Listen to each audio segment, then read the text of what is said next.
What is up, you guys? I hope you are doing well. We are here for our Saturday night secret sermon. This is our Secret Teachings of Jesus playlist and segment where we delve into the Gnostic Gospels. Currently, we're in the Nag Hammadi scriptures. These were the codexes discovered in Nag Hammadi, Egypt. And we are in the Gospel of Philip.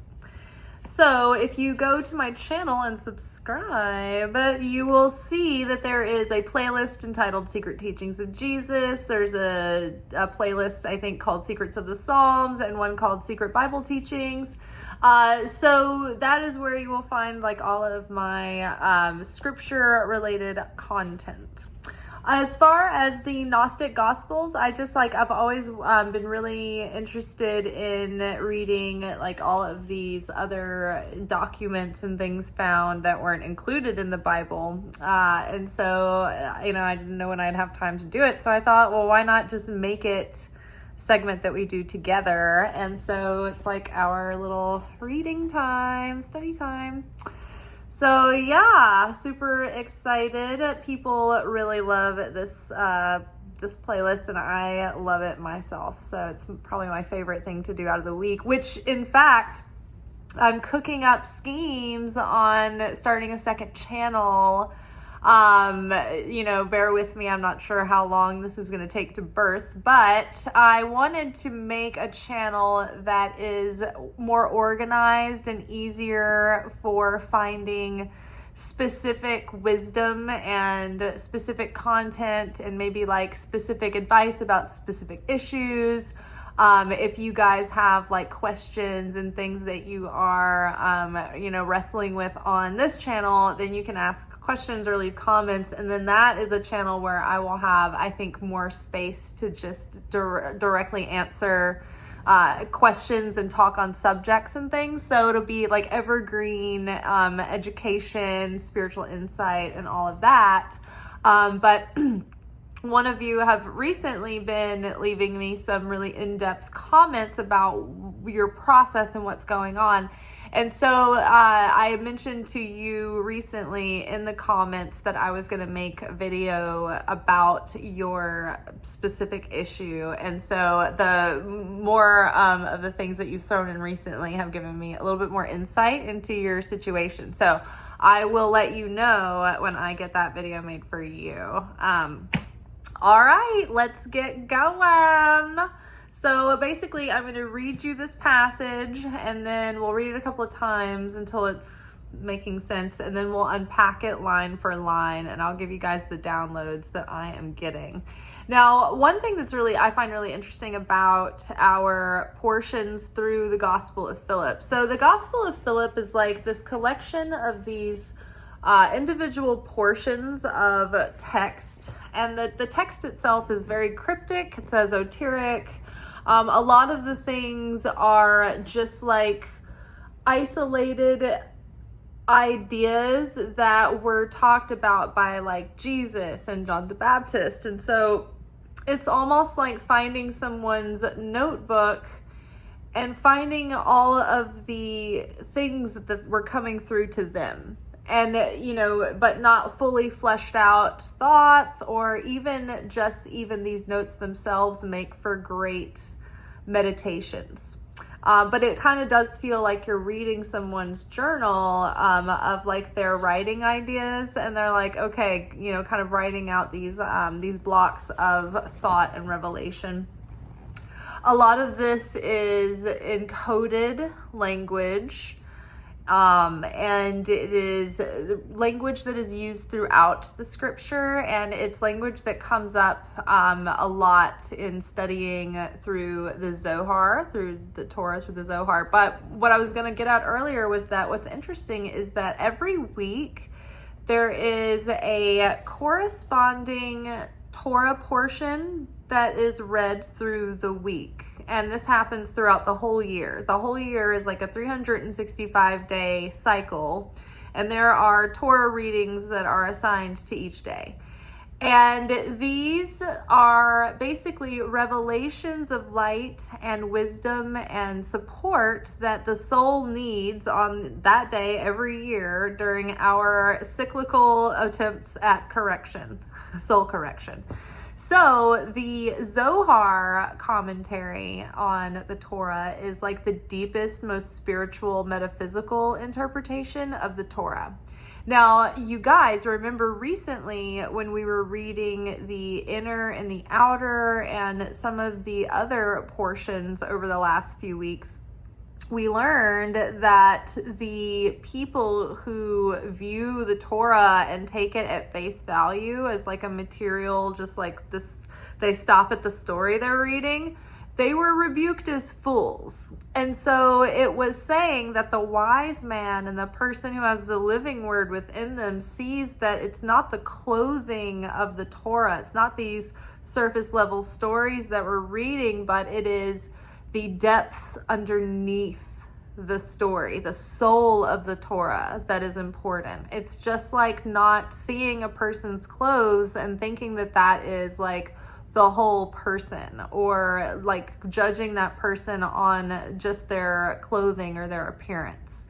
It's like looking at the person underneath the appearance. So too it is with the scripture.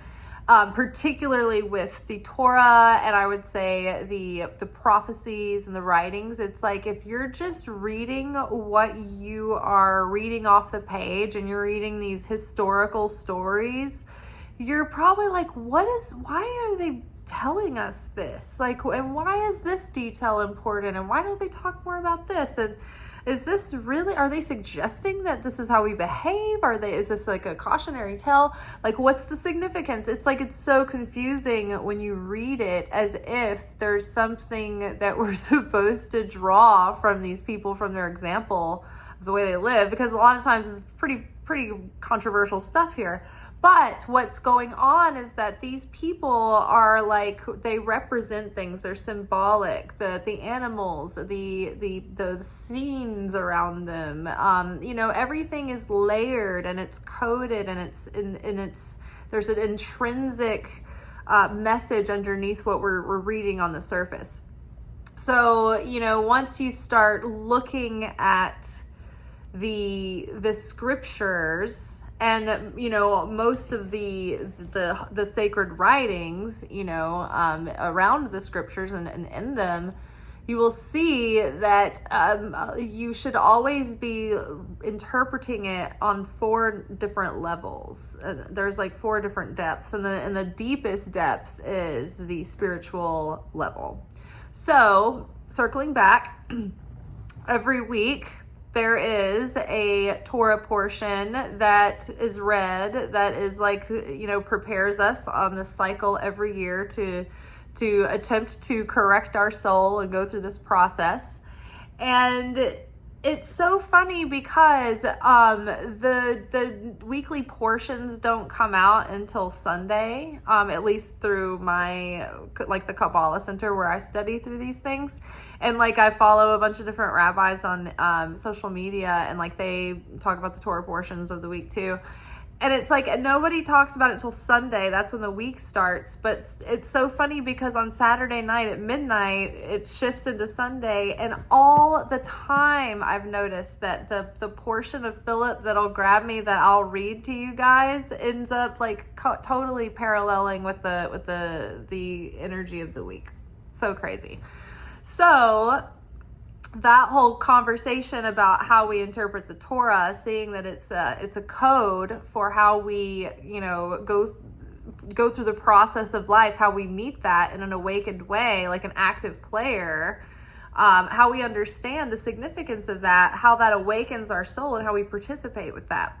And so, the people who are only reading the surface level and taking the Bible and the Torah literally and in every way, and clinging and cherry picking to passages that support their own, dark schemes and agendas, like this is the danger of only seeing the surface. Same for like people who are just good people, intellectual people, and they're fair, reasonable souls. And they sit down to read the Bible earnestly, but then they're like reading it and they're like, oh my God, this is like so barbaric and like misogynistic and like, like, what do we do? What am I reading? Like, what am I supposed to be taking away from this? And so it can be very confounding when you are only reading it at, say, like a, third grade level, right? So we look deeper. So we've been reading recently about the inner and the outer and learning that about the Torah. And today we've arrived at this portion called ignorance is the mother of evil. I think we can all agree with that. I think we've seen that in action, and we've watched it play out over centuries and aeons of human effort. And think about it. It's so funny because recently I was just realizing that when you look at the news and the general experience that we're all having here now that we've arrived on the other timeline in 2025, boy, it just feels exactly like first century Jerusalem, doesn't it? It just feels like same themes, and almost even like worse. It's so wild. So here we are again, barely 2,000 years later, barely haven't moved the notch forward in our consciousness and in our ability to love our neighbors. But then again, that's not true also, because so many people, I think that the No King's Day footage of those kind of parades and celebrations, it just marked how many people actually do love their neighbor, and how it is just a few bad apples, but it's just those bad apples are so prominently in the zeitgeist there, but a few bad apples can spoil a bunch, right? And so the thing is, there's so many more good apples, but it's just the impact that those bad ones are making is pretty tangible. So like, it's just we won't go there, but or at least not yet. So ignorance is the mother of evil. Let's get into the passage. Ignorance is the mother of all evil. Ignorance leads to death, because those who come from ignorance neither were, nor are, nor will be. But those in the truth will be perfect when all truth is revealed. For truth is like ignorance. While hidden, truth rests in itself. But when revealed and recognized, truth is praised in that it is stronger than ignorance and error. It gives freedom. The word says, if you know the truth will set you free. Ignorance is a slave.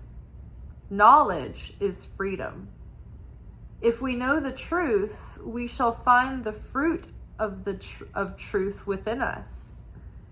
If we join with it, it will bring us fulfillment. Okay, let's read that again. It was kind of a long passage. Ignorance is the mother of all evil. Ignorance leads to death, because those who come from ignorance neither were, nor are, nor will be. But those in the truth will be perfect when all truth is revealed.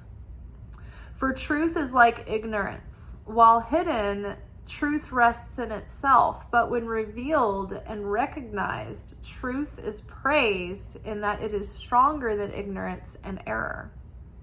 It gives freedom. The word says, if you know the truth will make you free. Ignorance is a slave. Knowledge is freedom. If we know the truth, we shall find the fruit of truth within us. if we join with it, it will bring us fulfillment. Okay, so ignorance is the mother of all evil. Like I said, look at the world today. When you have fear and you combine that with ignorance, it will produce hate. And what we have going on right now is the result of fear and ignorance being weaponized against people. The ignorant have been weaponized as pawns by people who know how to use psychology to control and manage masses of people.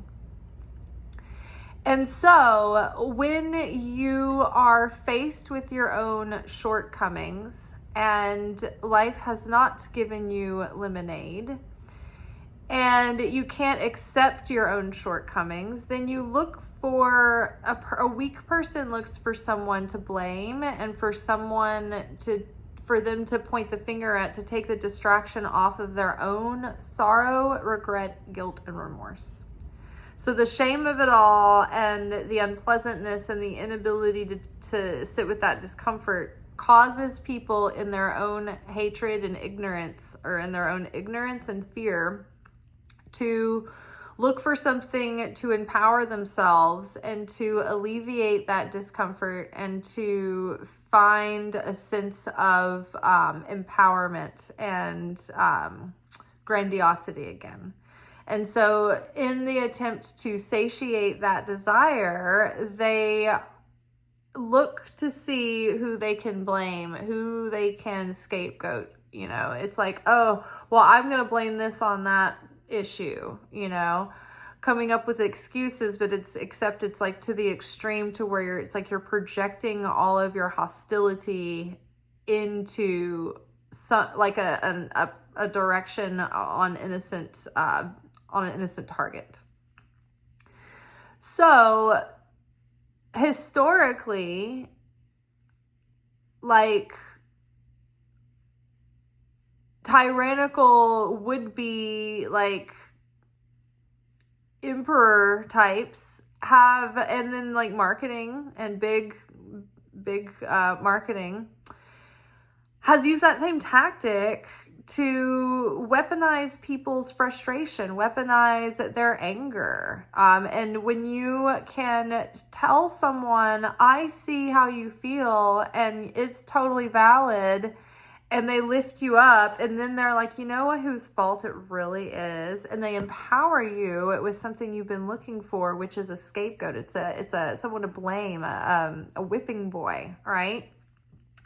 So then they weaponize that, and like the whoever, like the big, you know, guy with the plan who's manipulating the lower guy has something that he wants, and there's someone in the way. And so whoever's in the way of what they want, or whatever they can exploit to make money from, then they're going to direct their nimble, flexible, emotionally trauma bonded crowd of people now, and they're going to weaponize and direct that fear and that ignorance and that hostility and that hatred and that blame onto the whatever is standing in their way, or whatever will help serve their purpose.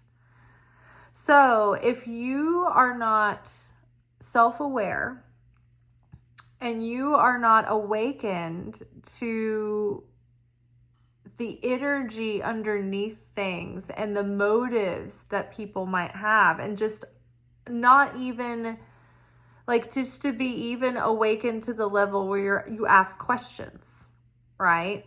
Many of us were raised in houses where we were told not to question things, that was bad. But that's a cultural difference, because the more I've learned and leaned into Judaism and learning about those parts of my heritage, I've learned that in Judaism, it's all about not taking anything at face value, and questioning everything, pushing everything, discussing, opening it up.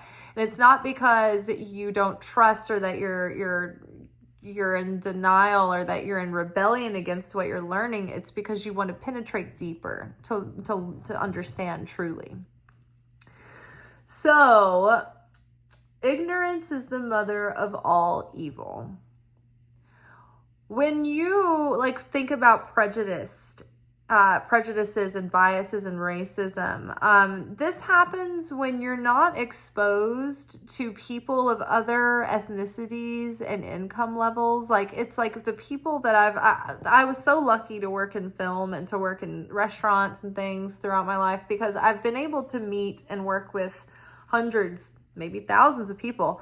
And so I've been able, especially with shooting and things in production, because we would always be doing different things and going into different people's lives and workplaces and areas and hearing their stories and stuff. And so you get to know all different people from all different backgrounds and races, and you hear their story and you get a look into their own life.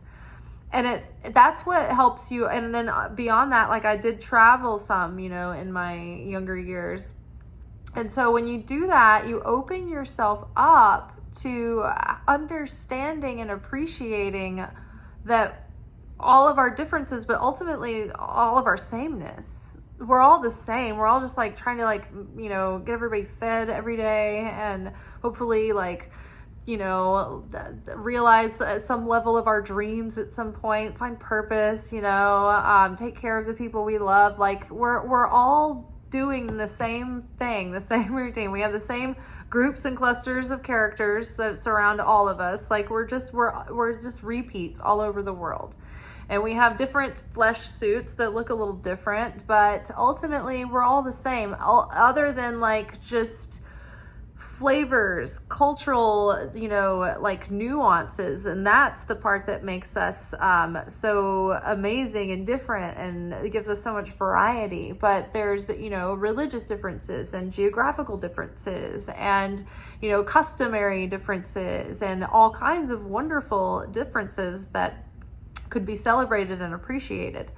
And when you're around people and you get to know them as human beings, as people, you start to be less intimidated and fearful of things that are unfamiliar, and you find it exciting and warm and amazing. But people who are not exposed to all different kinds of people, they're afraid of those people, and they have prejudices and judgments about those people. And they are told by other people who are in their small, sheltered, not, broadened communities, all of these limiting beliefs and prejudices about other people. So it's just fed to them generation after generation. And until they get out and have their own personal experience with life, it really takes being broadened, and you have to go and you have to have firsthand experience going to different countries and appreciating, the kinds of things and routines and processes and experiences and things that they have in those places, right? You start to have more empathy and compassion and understanding and appreciation for other people. But without that, it could be very easy to be drawn in and lost in that ignorance and that darkness, and which also can be weaponized into fear and into hate and into prejudice. And look what's happening now. It's like people are being stripped of their human dignity, and all over the world, there are just grisly inhumanities happening because of ignorance. And what is coming to mind now is that Socrates said that the wise man knows he knows little, but the fool thinks that he knows everything. And so that arrogance, ignorance is always paired with arrogance. And that arrogance is a shield that prevents those people from acknowledging and admitting and being awakened to their ignorance. we all are awakening through a process through our lives, and so no one is born with all the wisdom in the world and all the sensitivity. It's a process of learning, of developing the self, and of opening the heart, right? You got to start somewhere. But I do think that, like, when you look at, say, for instance, Star Wars, how, like, when these Jedis have the Force, they have this talent, they have this portal of power that can be run through them and channeled through them, and they can hone it and use it as a tool. But that same openness and channel, the ability to be sensitive and channel that power, also opens them up to greater extreme circumstances and origin stories for their life. And so you see that, like, Han Solo, is that the other dude, or what's the guy's name that's like Luke Skywalker? Luke Skywalker. He is developed and awakened to the light, and the good light side of the Force is revealed. But Anakin Skywalker, his father, Darth Vader, the things that happened to him, his origin story turned him sour, dark, hateful, bitter, destructive, dark, and so that's what's happening now. That's happened forever and always, but it's really turned up to extremes in this moment in time. But people's ignorance is leaving them open and vulnerable to being twisted and darkened and manipulated. And it's up to them to awaken, right? Because before we're awakened, we're not really like active players, right? We're going through the motions, but we're like the Sims. We're not like self-realized people who are like, oh my God, how long have I been on autopilot? Oh my God, now I have some kind of like sovereignty and choice here. And if I learn self-control, if I learn to rise above my demons and correct my soul and reveal the fruits of the Spirit within me, I can reveal great light and great potential and great talent and great beauty and great brilliance, right? So let's go back to the passage. Ignorance is the mother of all evil. How do you think propaganda works? They cannot propaganda brainwash free-thinking, intelligent people. That's why Big Brother and the man never want psychedelics or mind-expanding drugs to be part of the norm, because they don't want people to have an insight and a look behind the curtain. They want everybody to go on like Sims life, autopilot, I trust everyone, let's, this is all okay. Like, they don't want people to think for themselves. They want people to be easily frightened so that they'll be, easily manageable, and, they can direct their panic wherever they want. Oh, okay, well, let's direct their panic and let's make them buy a bunch of stuff so we'll get, we'll profit from their panic, right? You got to know yourself. You have to know your enemy. You have to know the world that you're dealing with and be on the lookout for, and know that opponent is going to come out,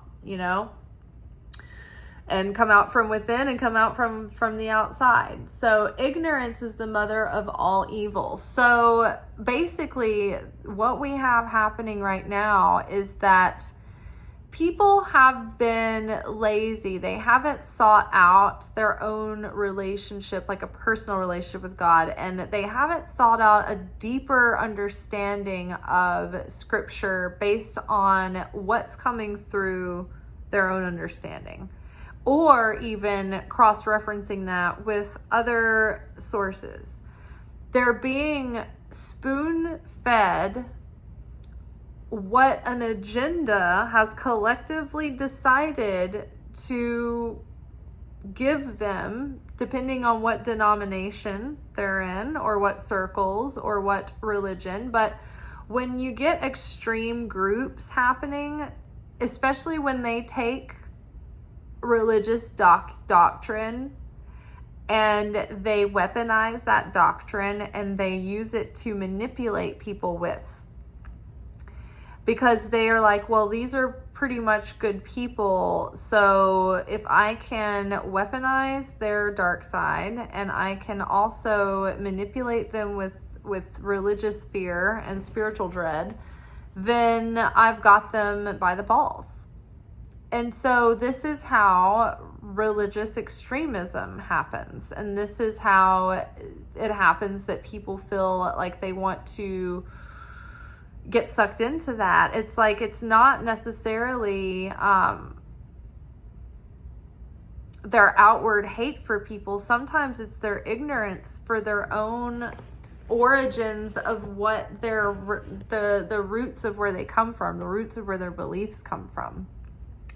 I think that the fact that, big box mega church Christians, they don't know anything about like the fact that like Jesus is a Jewish rabbi and Judaism is the whole first half of their religion, and that they should know something about they should know more about it.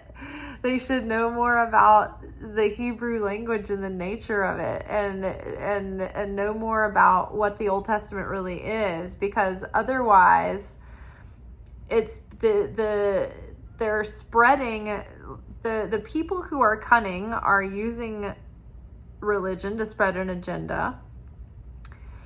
And the people who are ignorant are either being gullibly steered and misdirected, or there are also people who are like, oh, this is what I was hoping it meant. This reinforces all of my darkness. It justifies all my hate and all my wanting to control and, dominate and domineer and take and be greedy. This reinforces what I wanted it to say, what I wanted it to believe.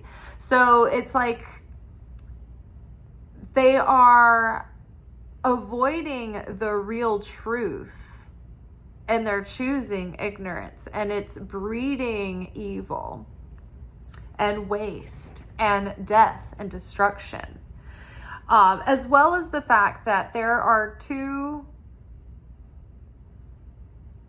ultimate levels of consciousness that we can be in as we are incarnate as physical beings. We can be in tree of life consciousness or the tree of knowledge of good and evil. When we're in the tree of life consciousness, we are in those face-to-face moments with the Creator. We can see the Creator moving in our life. We are aware that the Creator is with us and present and always moving through our life. And so that keeps us certain, right? It is an eternal consciousness that sustains us, that lifts us up.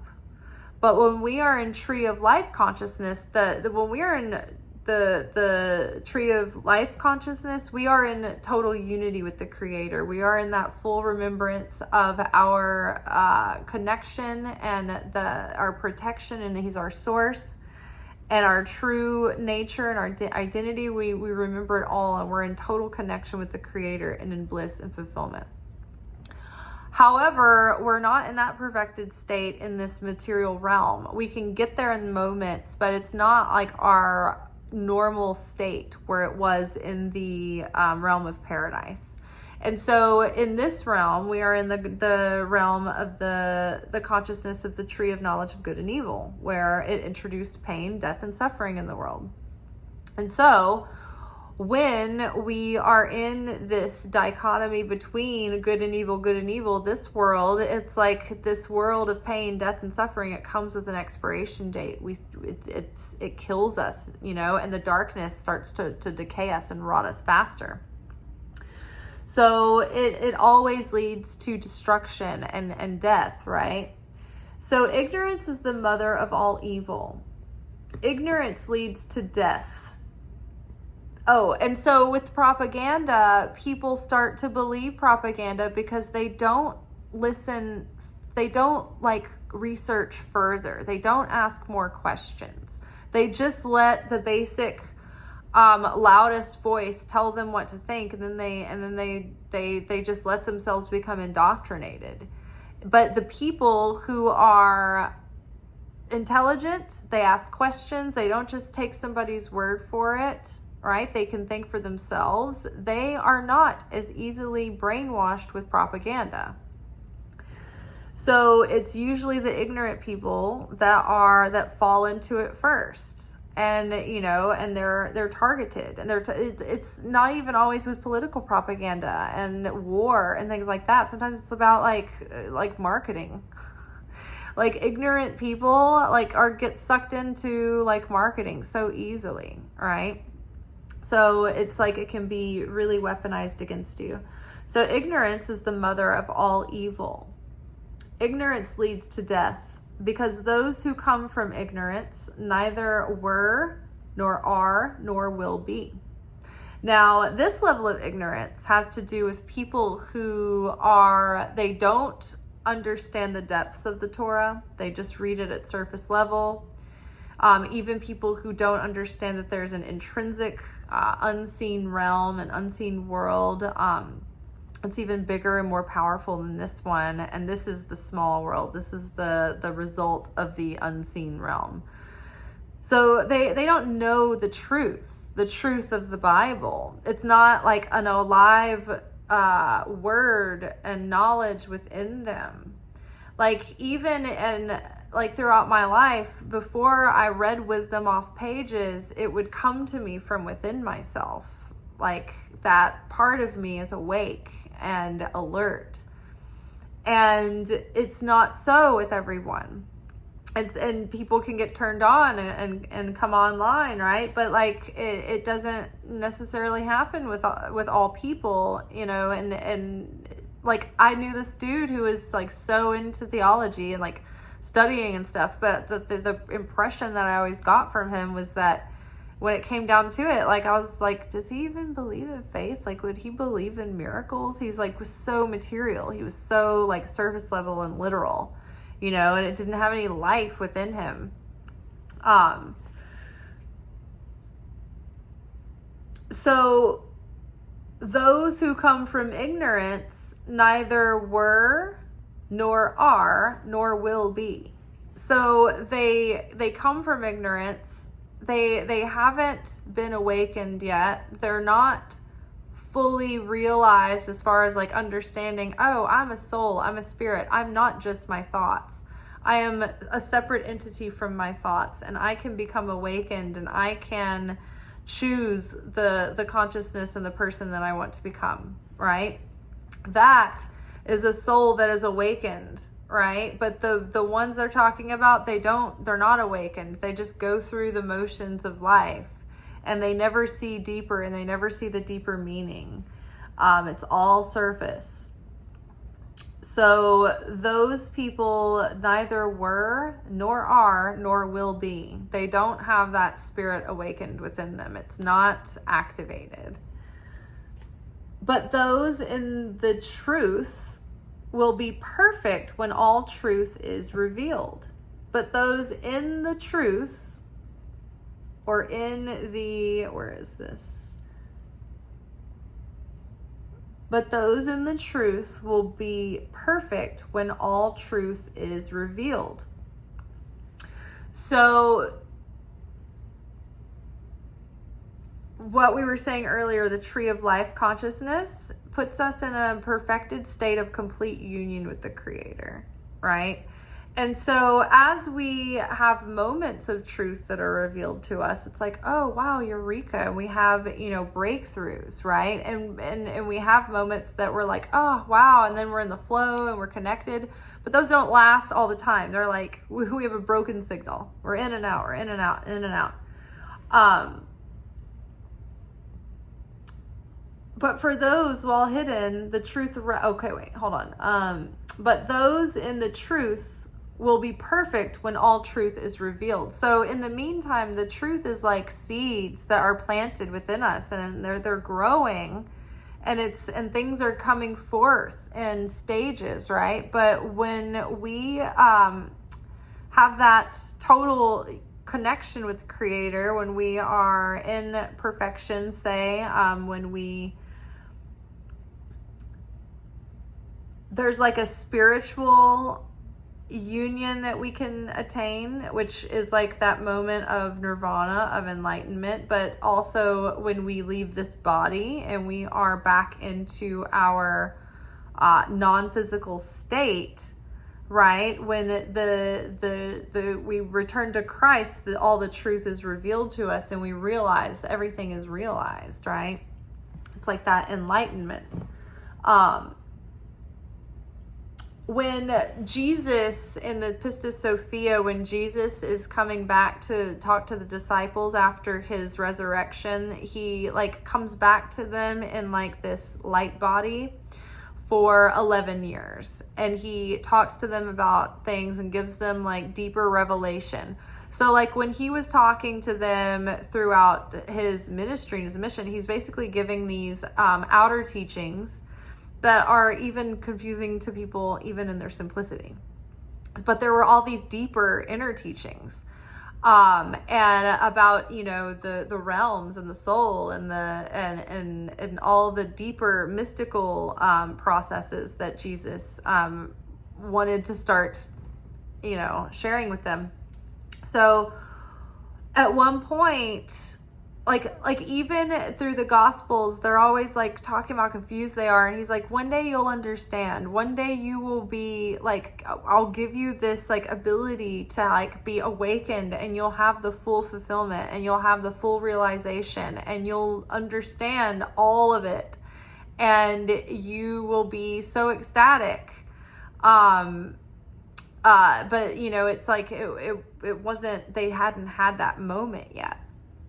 So that's the fullness. When the fullness of the revelation hits, you're like, oh, I understand the context of my flesh incarnation, the realms beyond this, the purpose of the soul. Like, there's so much that we know a little bit more now, but that they had never been exposed to, you know, following Jesus. These deeper teachings, like things that like the mystics study. So for truth is like ignorance. While hidden, truth rests in itself. But when revealed and recognized, truth is praised in that it is stronger than ignorance and error. It is freedom.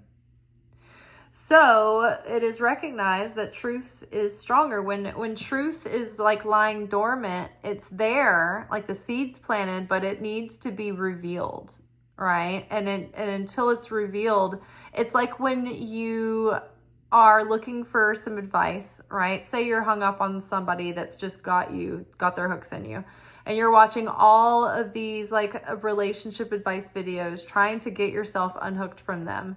And you're trying to watch the self-love videos, right? And you're hearing these people tell you that you cannot be attracted to this person that's unrequited, like it's not good for you. And you keep listening to it over and over and over again. But it's like the truth is lying dormant in you. But it's like when the truth is finally revealed to you and awakened, it's like, oh, you have that aha moment where you're like, oh my God, like I am so over this. I'm not going to waste another minute, not one more bit of energy on thinking or ruminating on this person.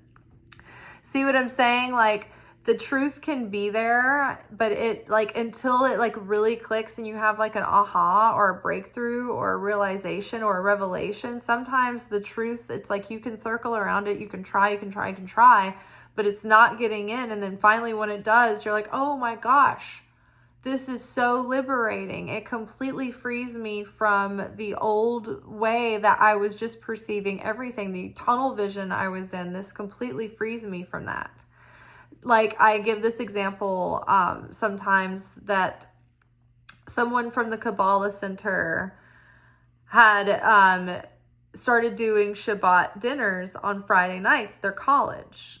and they were inviting everybody to come, whoever wanted to, and somebody warned them that like they should probably be careful about bringing that up in around certain people, because there was a white supremacist, like a really high up person's son that lived in that dorm or whatever. And so they were like, that could be dangerous for that person to find out. And so the Kabbalah student was like, that's true, but if I have faith in the Creator, and the Creator wants me to spread light and love and sharing, and it's unconditional, then I have to trust that by extending kindness to this person, that light will be revealed. So this person is inviting this white supremacist who, you know, is like anti-Semitic to these Shabbat dinners.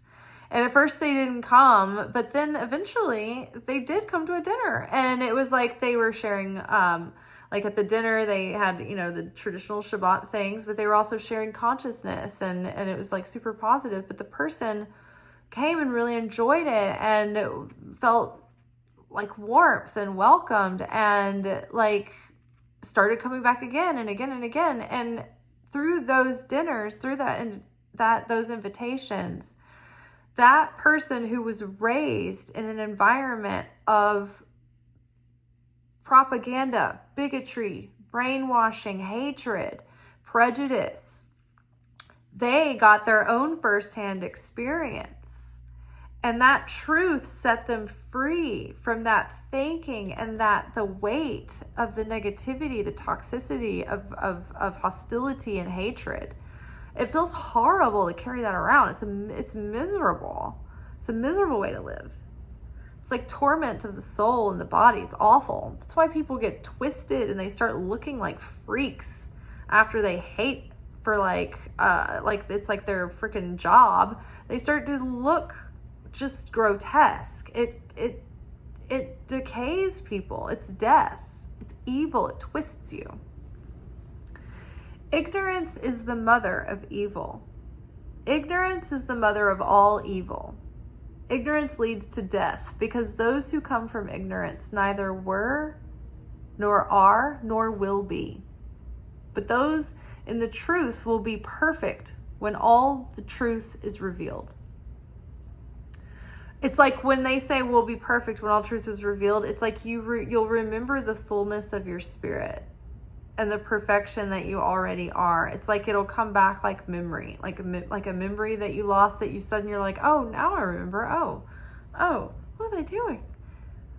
Like the perfection of when you realize, when you get the whole truth, the whole light, and that revelation of love that comes forward, you are perfected in that, and it bears fruit, the fruits of the Spirit.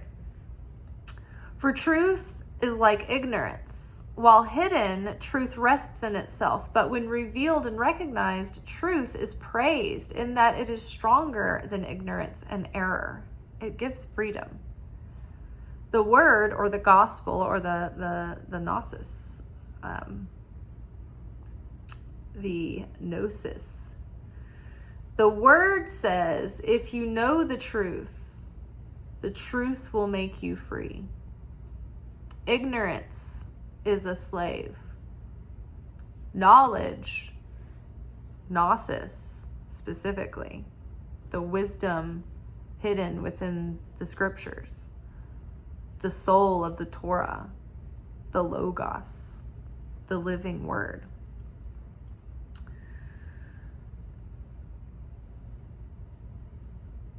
Ignorance is a slave. Knowledge is freedom. If we know the truth, we shall find the fruit of truth within us. So if we know and we start understanding the real living word of God, and the soul of the Torah starts revealing itself to us, and we follow Jesus, the passages, the messages, the sermons that he gave, the parables that he shared, when we understand the significance and the symbolism in those parables, and what he was teaching us and what he was doing to awaken and prepare our soul, right? That bears fruit, because we then feel love radiating out, and we feel kindness and generosity and goodness. The more that we spend time with the Holy Spirit revealing the secrets of the scripture and revealing the light of Christ to us, our hearts change. We become more compassionate. We have love. We have joy. We have deep, abiding peace. It gives us patience, kindness, and goodness. In order to maintain those things, we have self-control. We observe our thoughts. We observe our feelings. We take a step back and we choose with sovereignty, right? We have forgiveness. We have gratitude. We have charity. We have giving. So those are the fruits that come from knowing the truth. And if we join with it, it will bring us fulfillment. And so when we know the whole truth, when we know the fullness of the truth that God is the source, everything else is just a vessel. God, it's all God. God is with us at all times. When we truly know that, that's the thing that really gives us fulfillment. Because no matter what vessel you're connecting with at any given moment, you know that you're really, the Creator is making it all possible. The Creator is giving it to you. If that thing was taken away, it wouldn't matter, because you could still go connect with the Creator. The Creator is going to fill your tank. The Creator is going to give you everything that you need. And then everything else is just overflow, and it's just lightness and enjoyment. Because if it's taken away from you, it doesn't matter. Because you're like, well, I'm fine with or without, you know. If we join with it, it will bring us fulfillment. Knowing that the Creator is your protector and provider, it gives you ultimate peace and rest. I took a cut today. I also, I made it a 4-day little holiday weekend, and, it's not the most fiscally responsible thing to do, but it's not the busiest week at the restaurant. And so I was tired, and I know God knows what I need to make, and He's going to make sure that I make that money. And so I said today, I'm not going to let my fear get the better of me. I am going to take an extra day off.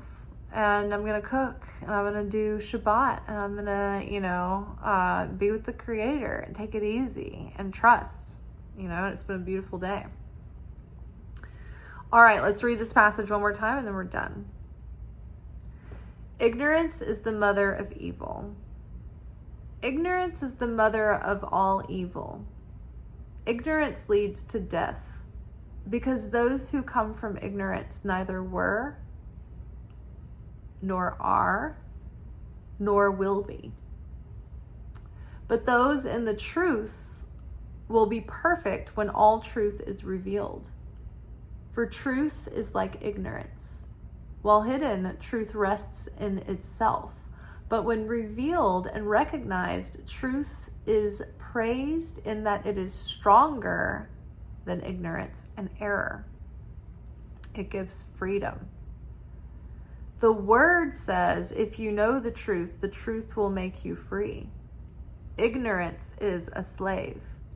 Knowledge is freedom. If we know the truth, we shall find the fruit of truth within us. If we join with it, it will bring us fulfillment. If we join with that truth, it will bring us fulfillment. If we embody that truth and we bear fruit and bring that truth into our actions and our deeds and our choices and our behaviors, then that truth will bear fulfillment. All right, y'all, that is all for tonight. We will be back together tomorrow for our weekly energy oracle forecast. So until then, ciao, peace.